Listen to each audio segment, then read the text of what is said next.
നമ്മുടെ പുതിയൊരു വീഡിയോയിലേക്ക് എല്ലാവർക്കും സ്വാഗതം. എന്തൊക്കെയുണ്ട് എല്ലാവരും വിശേഷമൊക്കെ?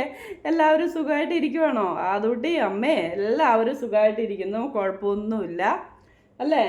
കുഴപ്പമൊന്നുമില്ല. ഇന്ന് ഫിസിയോതെറാപ്പി ഒന്നും ഇല്ലായിരുന്നു. ആദൂട്ടി എന്നോട് കുറച്ച് ദേഷ്യം വന്നിട്ടിരിക്കുവാണ് കേട്ടോ. ഫിസിയോതെറാപ്പി ഒന്നും ഇല്ലായിരുന്നു അല്ലേ? മിണ്ടുന്നില്ല കേട്ടോ. നമ്മുടെ ഇന്നത്തെ വീഡിയോ എന്താണെന്ന് വെച്ചിട്ടുണ്ടെങ്കിൽ, കുറേ പേര് ചോദിക്കുന്നുണ്ട് നാളെ എന്തിനാണ് ഹോസ്പിറ്റലിൽ പോയി അഡ്മിറ്റ് ആവുന്നത്, കോഴിക്കോട് എന്താണ് പറ്റിയതെന്നൊക്കെ ചോദിക്കുന്നുണ്ട്. അപ്പോൾ നമ്മുടെ ലോങ് വീഡിയോ കാണാത്തവരാണെന്ന് തോന്നുന്നു അങ്ങനെ ചോദിക്കുന്നത്. നമ്മളെ നാളെ വെളുപ്പിന് 5 മണിയാകുമ്പോൾ നമ്മൾ ഇവിടുന്ന് പോരും കേട്ടോ. നമ്മൾ 5 മണിക്ക് പോകുന്ന ഹോസ്പിറ്റലിൽ അഡ്മിറ്റ് ആവും. നമ്മളെ ഇന്നലെ ഹോസ്പിറ്റലിൽ നിന്ന് വിളിച്ചിട്ടുണ്ടായിരുന്നു. അപ്പോൾ അവർ പറഞ്ഞത് 11 മണിക്കും 12 മണിക്കും ഉള്ളിൽ ഹോസ്പിറ്റലിൽ എത്തി നമ്മളോട് അഡ്മിറ്റ് ആകണം എന്നാണ് പറഞ്ഞത്. അപ്പോൾ നമ്മൾ രാവിലെ അഡ്മിറ്റ് ആയിട്ട് ആദൂട്ടിക്ക് എന്തിനാണ് അഡ്മിറ്റ് ആകുന്നതെന്ന് നമുക്ക് പോവാം കേട്ടോ. നമ്മൾ അന്ന് കോഴിക്കോട് കൊണ്ടുപോയിട്ട് ആദൂട്ടിനെ കാണിച്ചിട്ടുണ്ടായിരുന്നു. അപ്പോൾ ആദൂട്ടിക്ക് ജെനറ്റിക് ടെസ്റ്റിന് വേണ്ടിയിട്ട് നമ്മൾ അങ്ങോട്ട് അയച്ചായിരുന്നു. അപ്പോൾ അതിൻ്റെ റിസൾട്ട് വന്നിട്ടില്ല. പക്ഷേ അന്ന് തന്നെ പറഞ്ഞായിരുന്നു ഒരു EEG എടുക്കണം. അതെടുക്കുന്നത് വീഡിയോ ആണെന്നാണ് പറഞ്ഞിട്ടോ. വീഡിയോയുടെയാണ് എടുക്കേണ്ടതെന്നാണ് പറഞ്ഞത്. അപ്പം EEG എടുക്കാൻ വേണ്ടിയിട്ട് നമ്മൾ അവിടെ അഡ്മിറ്റ് ആകണം. അഡ്മിറ്റ് ആയിട്ട് നല്ല ഉറക്കത്തിലാണ് നമുക്ക് ആദൂട്ടീനെയും കൊണ്ട് അത് എടുക്കാൻ പറ്റത്തുള്ളൂ. അവർ മരുന്ന് കൊടുക്കുമെന്ന് പറഞ്ഞു. എന്തായാലും രാത്രി ആയതുകൊണ്ട് കുഞ്ഞുവാവ ഉറങ്ങും കേട്ടോ. അങ്ങനെ രാത്രിയിൽ ആദൂട്ടിക്ക് അത് ടെസ്റ്റ് ചെയ്യണം. ആ ടെസ്റ്റ് ചെയ്യാൻ വേണ്ടി മാത്രമാണ് നമ്മൾ അഡ്മിറ്റ് ആകുന്നത്. വേറെ കുഴപ്പങ്ങളൊന്നുമില്ല കേട്ടോ. കുറേ പേര് ചോദിക്കുന്നുണ്ട് എന്ത് പറ്റി, എന്തിനാണ് അഡ്മിറ്റ് ആകുന്നതെന്നൊക്കെ ചോദിക്കുന്നുണ്ട്. വേറെ പ്രശ്നങ്ങളൊന്നുമില്ല. അതാണ് കേട്ടോ തലമുടി ഇന്ന് ഇങ്ങനെ ഇരിക്കുന്നത്. അവർ പറഞ്ഞു തലമുടിയിൽ എണ്ണയൊന്നും വെക്കരുത്, സോപ്പിട്ട് നന്നായി കഴുകിയിട്ട് വേണം കൊണ്ടുവരാൻ എന്നൊക്കെ പറഞ്ഞതേ. അതുകൊണ്ട് എണ്ണയൊന്നും വെച്ചില്ല. ഇന്ന് സോപ്പൊക്കെ ഇട്ട് നന്നായിട്ട് കഴുകിയേക്കുവാണ്. അങ്ങനെ നമ്മൾ ഇന്നലെ അന്ന് നമുക്ക് ഹോസ്പിറ്റലിൽ നിന്ന് അഡ്മിറ്റ് ആകാൻ വേണ്ടിയിട്ട് എഴുതി തന്നിട്ടുണ്ടായിരുന്നു കേട്ടോ. അപ്പോൾ ആ എഴുതി തന്ന ചീട്ട് കൊണ്ടാണ് നമ്മൾ പോകുന്നത്. കേട്ടോ നമ്മൾ പോകുന്നത്. അപ്പോൾ അതനുസരിച്ച് 4-ാം തീയതിയാണ്. അപ്പോൾ 4-ാം തീയതി നാളെ നമ്മൾ പോയി അവിടെ അഡ്മിറ്റായി അവിടെ നിന്ന് അവർ ഉറങ്ങാനുള്ള മരുന്നൊക്കെ കൊടുത്ത് രാത്രി ചെയ്ത് രാവിലെ 8 മണിയാകുമ്പോഴത്തേക്കും നമുക്ക് വീട്ടിലേക്ക് പോവാം. നമ്മൾ തിരിച്ച് അട്ടപ്പാടിക്കല്ല പോരുന്നത്. നമ്മൾ നാളെ വയനാട്ടിൽ നമ്മുടെ വീട്ടിലേക്കാണ് പോകുന്നത് കേട്ടോ.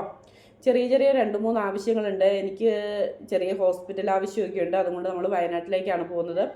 ആദൂട്ടിയുടെ ഈ പറഞ്ഞ പോലെ ആദൂട്ടീനെ ദൈവം നമുക്ക് തന്ന ദിവസമാണ് കേട്ടോ. ആദൂട്ടീനെ ദൈവം നമുക്ക് തന്ന ദിവസമാണ് ഫെബ്രുവരി 5-ാം തീയതി കേട്ടോ. നമ്മുടെ ജീവിതമൊക്കെ മാറി മറിയാന്നൊക്കെ പറയില്ലേ, നമ്മൾ അങ്ങനെ ഒരു ദിവസമാണ് കേട്ടോ. ഈ പൊന്നിനെ എന്നെ കയ്യിലേക്ക് ദൈവം തന്ന ദിവസമാണ് ഫെബ്രുവരി 5. നാളെ വരുന്നത് 7-ാം തീയതിയാണ്. അപ്പം നമ്മൾ 5-ാം തീയതി ഹോസ്പിറ്റൽ കേസൊക്കെ ആയതുകൊണ്ട് 7-ാം തീയതിയാണ് കേക്ക് മുറിയും പരിപാടിയൊക്കെ. ഇപ്പോൾ ഇതിപ്പോൾ ആദൂട്ടിൻ്റെ ഹോസ്പിറ്റൽ കേസ് അറിയാത്ത കുറേ പേര് ചോദിക്കുന്നുണ്ട് എന്ത് പറ്റി എന്ന്. അതാണ് കേട്ടോ ഞാനിപ്പോൾ ഇങ്ങനെ ഒരു വീഡിയോ ഇടുന്നത്. ഇനിയിപ്പോൾ ഹോസ്പിറ്റലിൽ എങ്ങനെയാണല്ലോ ഹോസ്പിറ്റലിൽ പോയിട്ടുള്ള വീഡിയോ ഒക്കെ ഞാൻ എടുക്കാം. എല്ലാവർക്കും വീഡിയോ എടുത്തിട്ടൊക്കെ കാണിച്ചു തരാം. പിന്നെ കുറേ പേര് ചെയ്യുന്നുണ്ട് ചേച്ചി അന്നേരമുള്ള വിവരം അന്നേരം ഞങ്ങളെ അറിയിക്കണേന്ന് പറയുന്നുണ്ട്. പേടിക്കൊന്നും വേണ്ട, വേറൊരു പ്രശ്നവുമില്ല. അവന് രാത്രിയിലാണ് ടെസ്റ്റ് തുടങ്ങുള്ളൂ. അന്നേരമുള്ള കാര്യങ്ങൾ ഞാൻ എന്തായാലും വീഡിയോ എടുത്തിട്ട് എല്ലാവരെയും കാണിച്ചു തരാം. എങ്ങനെയാണ് എന്താണെന്നൊക്കെ ഞാൻ എല്ലാവരും കാണിച്ചു തരാം കേട്ടോ. എല്ലാവർക്കും എന്നെക്കാളും ടെൻഷനാണ് കേട്ടോ. കുറേ അമ്മമാർക്ക് കുറേ പേര് പറയുന്നുണ്ട് ഞങ്ങൾ ഭക്ഷണം പോലും കഴിക്കുകയല്ല, ഞങ്ങൾ കുഞ്ഞിന് വേണ്ടി പ്രാർത്ഥിച്ചോളാം എന്നൊക്കെ പറയുന്നുണ്ട്. ഈ സ്നേഹം മാത്രം മതിയല്ലോ നമുക്ക് മുമ്പോട്ട് പോകാൻ വേണ്ടി. എല്ലാവരുടെയും സ്നേഹവും പ്രാർത്ഥനയും നമ്മുടെ കൂടെ ഉണ്ടാകണം. അടുത്ത കൊല്ലം ബർത്ത്ഡേ ആകുമ്പോഴത്തേക്കെങ്കിലും നമ്മുടെ ആദൂട്ടി ഓടി നടന്ന് നമ്മുടെ കൂടെ അമ്മയുടെ കൈ പിടിച്ച് അമ്പലത്തിൽ വരാനും എല്ലാവരും പ്രാർത്ഥിക്കണം.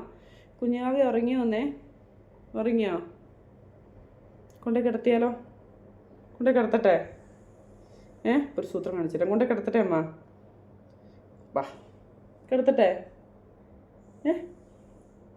രാവിലെ എണീറ്റതാട്ടോ. ഉണ്ണിച്ചേട്ടൻ്റെ കൂടെ രാവിലെ എണീറ്റതാണ്. അതുകൊണ്ടാണ് ഹോസ്പിറ്റലിൽ പോകുന്നതിൻ്റെ ചെറിയ ടെൻഷനും കാര്യങ്ങളൊക്കെ ഉണ്ട്. കാരണം എന്താണെന്ന് വെച്ചിട്ടുണ്ടെങ്കിൽ ഞാൻ ആദൂട്ടിനെ കൊണ്ട് ഇങ്ങനെ ഇത്രയും വലിയ ഹോസ്പിറ്റലിൽ നമ്മൾ പോയിട്ടുണ്ട്. കോഴിക്കോട് മിംസിലാണ്. അപ്പം നമുക്ക് എല്ലാവരും ചുറ്റുംപുറം ഉണ്ട്, ഒന്നും അറിയണ്ടായിരുന്നു. അപ്പം ആദൂട്ടീനെയും കൊണ്ട് പോകുന്നതിൻ്റെ ഒരു ചെറിയ വിഷമമുണ്ട്. പിന്നെ നമ്മുടെ മാളുക്കൊച്ചിന് വരാൻ പറ്റിയല്ല. മാളുക്കൊച്ച് നാളെ വൈകുന്നേരം നാളത്തെ കഴിഞ്ഞ് വൈകുന്നേരം ഇവിടുന്ന് വയനാട്ടിലേക്ക് പോരുള്ളൂ. നമ്മുടെ മാളൂസിന് പബ്ലിക് എക്സാം നടക്കുകയാണ്. ലാബിൻ്റെ പബ്ലിക് എക്സാമാണ്. അപ്പോൾ അത് 5-ാം തീയതിയാണ് മാളൂന് മാത്സ് കേട്ടോ. അതുകൊണ്ട് അത് കഴിഞ്ഞിട്ട് അവർ ഹോസ്പിറ്റലിലേക്ക് അല്ല വീട്ടിലേക്ക് വരത്തേ ഉള്ളൂ. എന്തായാലും 7-ാം തീയതി ബർത്ത്ഡേ കേക്കൊക്കെ മേടിച്ച് മുറിച്ച് ഹാപ്പി ബർത്ത്ഡേ ടു യു ഒക്കെ പാടി അങ്ങ് അടിച്ചു പൊളിച്ചണം അല്ലേ അല്ലേ? വേണ്ടേ? എന്നാൽ വേണ്ട, കേക്കൊന്നും വേണ്ട കേട്ടോ. കേക്ക് മുറിച്ചിട്ടുണ്ടല്ലോ. ഭയങ്കര ഇഷ്ടമാണ് കേട്ടോ ഹാപ്പി ബർത്ത്ഡേ ടു യു എന്നൊക്കെ പറയുന്നത്, ഭയങ്കര ഇഷ്ടമാണ്. പിന്നെ ആദൂട്ടി ഉറങ്ങിക്കൊണ്ടിരിക്കുന്നത് എന്നാന്ന് ചോദിച്ചിട്ടുണ്ടെങ്കിൽ അത് ഇടയ്ക്ക് അങ്ങനെ ഉള്ളതാണ് കേട്ടോ. ഇടയ്ക്ക് കുളിയൊക്കെ കഴിയുമ്പം കുഞ്ഞുമാവന്മാർ ഉറങ്ങിയല്ലേ, അതുപോലെ ഒരു കുഞ്ഞു ഉറക്കമൊക്കെ ഉള്ളതാണ്. അതൊന്നും കുഴപ്പമില്ല, അതൊക്കെ ഇപ്പം അങ്ങ് എണീക്കും കേട്ടോ. ഇനിയിപ്പോൾ എണീറ്റ് ചോറൊക്കെ തിന്ന് അമ്മയ്ക്കിട്ട് 2 അടിയൊക്കെ തന്ന് ഞാൻ കിടത്തി ഉറക്കിയെങ്കിൽ മാത്രമേ ഉറങ്ങുള്ളൂ. ഇങ്ങനെ വെറുതെ ഇരിക്കുന്നതാണ്, ഉറങ്ങത്തൊന്നുമില്ല കേട്ടോ. ഞാനിപ്പോൾ ആദൂട്ടിയുടെ ഹോസ്പിറ്റലുകാരെയൊക്കെ പറഞ്ഞിട്ടൊരു വീഡിയോ ഇടാമെന്ന് വിചാരിച്ചതാണ് അല്ലേ. പിന്നെ വയനാട് പോകുമ്പോൾ വയനാട്ടിൽ എല്ലാവരെയും കാണിക്കാം കേട്ടോ, അച്ഛനെയും അമ്മേനെ എല്ലാവരെയും കാണിക്കാം. അങ്ങനത്തെ പ്രശ്നമൊന്നുമില്ല. നമ്മൾ എല്ലാവരെയും വെച്ചിട്ട് അവിടെ ചെന്നിട്ട് വീഡിയോ ചെയ്യുന്നതായിരിക്കും, ഫാമിലി എല്ലാവരും. പിന്നെ എൻ്റെ വീട്ടിൽ ചെന്നിട്ടാണെങ്കിൽ അച്ഛനും അമ്മയും മാത്രമേ ഉള്ളൂ അവിടെ, അവരെയും കാണിക്കാം കേട്ടോ അല്ലേ. പിന്നെ ആദൂട്ടീൻ്റെ എല്ലാ കാര്യവും അറിയാൻ വേണ്ടിയിട്ടും ആദൂട്ടീൻ്റെ വിശേഷങ്ങൾ അറിയാൻ വേണ്ടിയിട്ടും നമ്മുടെ ഒരുപാട് പേര് കാത്തിരിപ്പുണ്ട് കേട്ടോ. നമ്മുടെ ലോങ് വീഡിയോ വരുന്നതിനൊക്കെ വേണ്ടിയിട്ട് ഒത്തിരി പേര് കാത്തിരിപ്പുണ്ട്. അതുകൊണ്ടാണ് ഇപ്പോൾ നമ്മളിങ്ങനെ ഒരു വിശേഷം പറഞ്ഞത് കേട്ടോ. ആദൂട്ടിനെയും കൊണ്ട് നാളെ പോകുന്ന കാര്യം. അല്ലെങ്കിൽ നമ്മൾ നാളെ മെഡിക്കൽ കോളേജിൽ ചെന്നിട്ട് വീഡിയോ ഇട്ട് കഴിയുമ്പോൾ എല്ലാവരും ഓർക്കും ദൈവമേ എന്തു പറ്റി കുഞ്ഞിനെന്ന് ഓർക്കും. ഒരു കുഴപ്പമില്ല, ടെസ്റ്റിന് മാത്രം പോകുന്നതാണ്, ടെസ്റ്റിന് മാത്രം അല്ലേ. ഹോസ്പിറ്റലിൽ നിന്ന് കരയൊന്നും ചെയ്യല്ലോ കേട്ടോ എൻ്റെ മോൻ, കരയൊന്നും ചെയ്യല്ലേ. കരയുമോ? കണ്ടോ, ഉറങ്ങിയ കൊച്ചാണ്. കരയൊന്നും ചെയ്യല്ലേ, കുഞ്ഞുമാമ കടഞ്ഞാൽ പിന്നെ അമ്മച്ചി സങ്കടാവുകേ. കരയോ? ഇത്രേ ഉള്ളൂ കേട്ടോ ഉറക്കം. ഞാൻ പറഞ്ഞില്ലേ ഇപ്പം എഴുന്നേറ്റ് പോരുമെന്ന്. അപ്പോൾ എന്തായാലും നാളെ പോയി ടെസ്റ്റൊക്കെ ചെയ്ത് ഒരു കുഴപ്പവും ഇല്ലാതിരിക്കട്ടെ, എല്ലാവരുടെയും പ്രാർത്ഥന വേണം.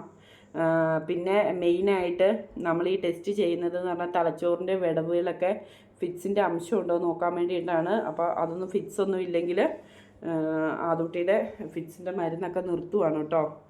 അത് വലിയൊരു കാര്യമാണ്. ഫിറ്റ്സിൻ്റെ മരുന്ന് നിർത്തുക എന്നൊക്കെ പറഞ്ഞാൽ നമുക്ക് വലിയൊരു കാര്യമാണ് കേട്ടോ.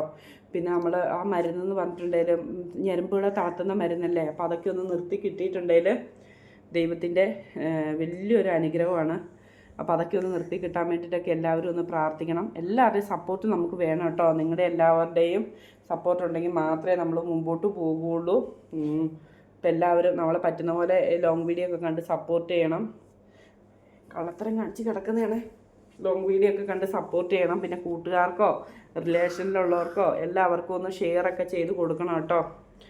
നിങ്ങളുടെ സപ്പോർട്ട് കൊണ്ട് മാത്രമേ നമ്മൾ മുമ്പോട്ട് പോകുള്ളൂ. നമ്മൾ വലിയ റീച്ചോ ഒന്നുമില്ലാത്ത ചാനലാണ്, കുഞ്ഞു ചാനലാണ് കേട്ടോ. അപ്പോൾ ലോങ് വീഡിയോ ഒക്കെ കണ്ട് പറ്റുന്ന പോലെ എല്ലാവരും ഒന്ന് സപ്പോർട്ട് ചെയ്യണം കേട്ടോ.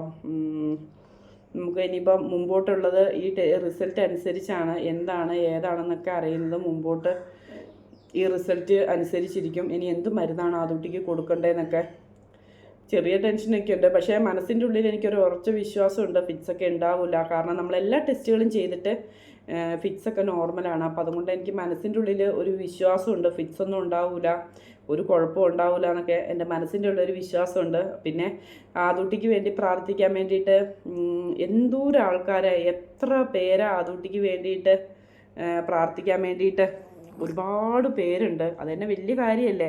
ഒരു കുഞ്ഞുങ്ങൾക്കും കിട്ടാത്ത ഭാഗ്യമാണ് നമ്മുടെ ആദൂട്ടിക്ക് കിട്ടിയത്. ആദൂട്ടിക്ക് വേണ്ടി പ്രാർത്ഥിക്കാനും ആദൂട്ടിക്ക് വേണ്ടി ഈ കാത്തിരിക്കാനും ഒക്കെ ഒരുപാട് പേര് കേട്ടോ. അത് തന്നെ ഈ കുഞ്ഞിൻ്റെ ഏറ്റവും വലിയ ഭാഗ്യമല്ലേ. ഒരുപാട് അമ്മമാരും എല്ലാവരും ഒത്തിരി പേര് കേട്ടോ, ഒത്തിരി പേര് വിളിക്കുന്നുണ്ട് ഇല്ലേ. ഒത്തിരി പേര് പ്രാർത്ഥിക്കുന്നുണ്ട്. അപ്പം ഈ കാര്യം പറയാൻ വേണ്ടിയാണ് നമ്മൾ വന്നത് കേട്ടോ. ആദൂട്ടിനെ കോഴിക്കോട് എന്തിനാണ് അഡ്മിറ്റ് ആക്കുന്നത്, ഇതാണ് കാര്യം. ടെസ്റ്റിന് വേണ്ടി മാത്രമാണ്. ആദൂട്ടിക്ക് വേറെ കുഴപ്പമൊന്നും ഉണ്ടായിട്ടല്ല, ഫിറ്റ്സിൻ്റെ മരുന്ന് നിർത്താൻ വേണ്ടിയിട്ട് എടുക്കുന്ന ടെസ്റ്റാണ്. എല്ലാം നല്ലത് മാത്രം, അങ്ങനെ ചിന്തിക്കാം. അപ്പോൾ നാളെ നമ്മൾ കോഴിക്കോട് ഉണ്ടാവും. കുറേ പേര് കാണാൻ വരണം എന്ന് പറയുന്നുണ്ട്. ഒരു കുഴപ്പമില്ല, വന്നോ കേട്ടോ, നമുക്കൊരു കുഴപ്പമില്ല. നമ്മുടെ കോൺടാക്റ്റ് നമ്പർ വിളിച്ചാൽ മതി, എവിടെയാണ് എന്താണെന്നൊക്കെ പറഞ്ഞു തരാം. നമുക്കന്നേരം വീഡിയോ നിർത്താം കേട്ടോ. നാളെയല്ല, ഇനി നല്ലൊരു വീഡിയോ ആയിട്ട് അടുത്ത ദിവസം കാണാം. ആദൂട്ടിൻ്റെ ഹോസ്പിറ്റൽ വിശേഷം നമ്മൾ പറയുന്നതായിരിക്കും. ശരി, എന്നാൽ എല്ലാവരുടെയും പ്രാർത്ഥനയിൽ ഞങ്ങൾ വേണം. പിന്നെ കാണാം. Tata, bye bye.